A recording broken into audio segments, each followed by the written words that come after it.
નમસ્તે વિદ્યાર્થી મિત્રો, આજે આપણે માય ભારત પોર્ટલ પર કેવી રીતના રજીસ્ટ્રેશન કરશું તેના વિશે માહિતી મેળવશું. તો સૌપ્રથમ માય ભારત પોર્ટલ શું છે એ જાણી લઈએ. My Bharat portal A ministry of youth affairs and sports આની અંદર આવે છે. કેન્દ્ર સરકાર હાલમાં આ પોર્ટલને ખૂબ જ પ્રમોટ કરી રહી છે, કારણ કે યુથને લગતી ઘણી બધી સ્કીમ, ઘણી બધી કોમ્પિટિશન સરકાર આના દ્વારા જ વિદ્યાર્થીઓ સુધી પહોંચતી કરે છે. તો આ પોર્ટલ પર તમારું રજીસ્ટ્રેશન ખૂબ જરૂરી છે. વિદ્યાર્થી તરીકે આપનું રજીસ્ટ્રેશન જો આ પોર્ટલ પર બાકી હોય તો આપ આના પર રજીસ્ટ્રેશન કેવી રીતના કરી શકશો તેના વિશે આપને જણાવી રહ્યો છું. સૌપ્રથમ જે વિદ્યાર્થીઓનું રજીસ્ટ્રેશન બાકી હોય તો આનું URL છે mybharat.gov.in. આપ પોતાની અહીંયા સ્ક્રીન પર હું હાઇલાઇટ કરું છું, mybharat.gov.in.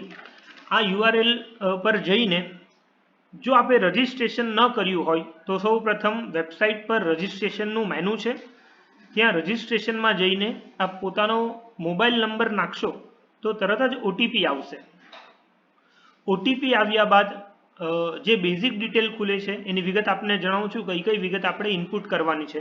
એમાં તમારું first name, last name, password જે તમારે ક્રિએટ કરવાનો છે તે, તમારી date of birth, gender, state, district, area belongs ટુમાં બે ઓપ્શન છે, અર્બન અને રૂરલ. એટલે જો તમે શહેરી વિસ્તારથી બિલોંગ કરતા હોય, કોઈ શહેરી વિસ્તારમાં રહેતા હોય તો આપણે અર્બન સિલેક્ટ કરશું, અને જો તમે ગ્રામ્ય વિસ્તારથી આવતા હોય તો આપણે રૂરલ સિલેક્ટ કરશું. યુથ ટાઈપમાં આપણે 4 ઓપ્શન આપ્યા છે એને, NSS, NCC, માય ભારત કે અધર. તો આપને જે લાગુ પડતું હોય તે આપણે સિલેક્ટ કરશું.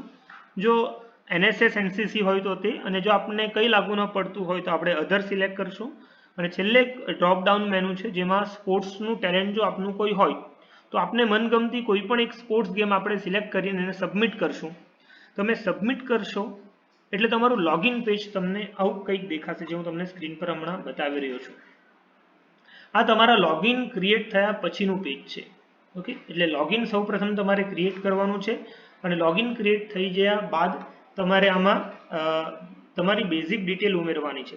હવે મિત્રો, લોગિન ક્રિએટ થઈ જશે પછીનું મહત્વનું કામ છે કે તમે જે કોલેજમાં અભ્યાસ કરો છો તેની સાથે તમારું કનેક્શન બહુ જ જરૂરી છે આમાં. તો તમારું રજીસ્ટ્રેશન થઈ જશે પણ આપ કઈ સંસ્થા સાથે જોડાયેલા છો એ ક્યાંય ખબર નથી પડતું. તો એના માટેનું બીજું સ્ટેપ છે કે આપ પોતાના લોગિનમાં પ્રોફાઇલમાં જઈને અહીંયા વંચાય છે એજ્યુકેશન ક્વોલિફિકેશન. ઓકે, અહીંયા રાઈટ સાઈડ પર પ્લસ નામનું બટન છે. ઓકે, એના પર આપણે ક્લિક કરશું તો આપણી બેઝિક ડિટેલ આપણે નાખવાની છે, જેનાથી તમે કોલેજ સાથે કે કોઈ સંસ્થા સાથે કનેક્ટ થઈ શકો છો. ઓકે, તો આમાં પહેલું છે એજ્યુકેશન ટાઈપ, એમાં આપણે સિલેક્ટ કરીએ છીએ. આપણે જો હમણાં બેચલર ડિગ્રીમાં હોઈએ તો બેચલર ડિગ્રી, માસ્ટર્સમાં હોય તો માસ્ટર્સ. ઓકે, હું બેચલર ડિગ્રી સિલેક્ટ કરું છું. ઇન્સ્ટિટ્યૂટ ટાઈપમાં બે ઓપ્શન છે, યુનિવર્સિટી કે કોલેજ. તો આપ યુનિવર્સિટીમાં અભ્યાસ કરતા હો તો યુનિવર્સિટી સિલેક્ટ કરશું, નહીં તો આપણે કોલેજ સિલેક્ટ કરશું. ઓકે, ત્યાર પછી કોલેજ સ્ટેટ, એટલે કયા રાજ્યમાં આપની કોલેજ આવી છે તો આપણે ગુજરાત સિલેક્ટ કરશું. ઓકે, સ્ટેટ સિલેક્ટ કરશું, પછી ડિસ્ટ્રિક્ટ આવશે તો આપણું ડિસ્ટ્રિક્ટ રહેશે સુરત. કોલેજ નેમ તમે સ્ટેટ અને સિટી નાખશો એટલે બાય ડિફોલ્ટ જે તે ડિસ્ટ્રિક્ટની કોલેજો તમને દેખાશે. જેમાં નવયુગના હું સ્ટાર્ટિંગના ઇનિશિયલ લેટર ટાઈપ કરું છું તો મને નવયુગ કોમર્સ કોલેજ અહીંયા દેખાઈ ગયું છે, નવયુગ કોમર્સ કોલેજ 84. આ આપણે સિલેક્ટ કરી લઈશું. મિત્રો, આ સ્ટેપ ખૂબ જ મહત્વનું છે. જ્યાં સુધી તમે કોલેજનું નામ સિલેક્ટ નહીં કરો ત્યાં સુધી કોલેજના પોર્ટલમાં તમે દેખાશો નહીં અને કોલેજ તમારું અકાઉન્ટ અપ્રૂવ કરી શકશે નહીં. એટલે આ સ્ટેપ ખૂબ જ જરૂરી છે. આપ કોલેજ સિલેક્ટ કરશો, જેવું કોલેજ સિલેક્ટ કરશો એટલે યુનિવર્સિટીનું નામ બાય ડિફોલ્ટ આવી જશે, વીર નર્મદ સાઉથ ગુજરાત યુનિવર્સિટી. કોર્સનું નામ આપણે સિલેક્ટ કરીશું જે લાગુ પડતું હોય, આપણે બીકોમ હોય, એમકોમ હોય તો અહીંયા મોટે ભાગે આપણે બીકોમના સ્ટુડન્ટ હોઈશું એટલે બીકોમ હું સિલેક્ટ કરું છું. એજ્યુકેશન સ્ટેટસમાં દેખાય છે અપિયરિંગ અથવા પાસ્ટ. તો જો આપણે હાલમાં જ અભ્યાસ કરી રહ્યા હોઈએ તો આપણે અપિયરિંગ સિલેક્ટ કરશું, નહીં તો આપણું અભ્યાસ પૂરો થયો તો આપણે પાસ સિલેક્ટ કરશું. હમણાં માટે હું અપિયરિંગ સિલેક્ટ કરું છું. ત્યારબાદ કયા સેમેસ્ટરમાં કે કયા વર્ષમાં છો તો જે સેમેસ્ટર આપણને લાગુ પડતું હોય, હું દાખલા તરીકે સેમેસ્ટર 1 સિલેક્ટ કરું છું.